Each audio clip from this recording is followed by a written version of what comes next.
Annie Adam est accusée de faire de l'entrisme. Elle vient d'être élue vice-présidente de la commission d'enquête sur les liens entre des représentants de mouvements politiques et des organisations soutenant des actions terroristes ou propageant l'idéologie islamiste. La fameuse idéologie islamiste qui infuse les partis politiques de France. La représentante numéro 1, porte-parole d'Israël, capable de retweeter des messages qui vont à l'encontre même du pays qu'elle est censée représenter par son mandat.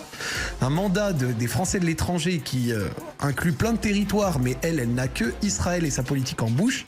C'est une sioniste et c'est une menteuse et une personne extrêmement vile qui est élue à ça. Imaginez une commission d'enquête sur les liens entre les mouvements politiques et l'idéologie sioniste.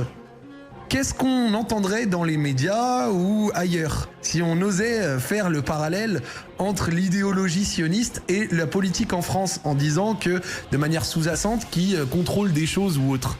On entendrait parler d'antisémitisme, de plein de trucs, d'accord? Actuellement, on peut se permettre en France de faire des commissions d'enquête sur les fameux mouvements islamistes qui ont de l'influence en politique. J'aimerais bien les rencontrer, ces mouvements islamistes qui ont une influence en politique, parce que putain, leur influence, elle pue la merde hein, quand même. Hein.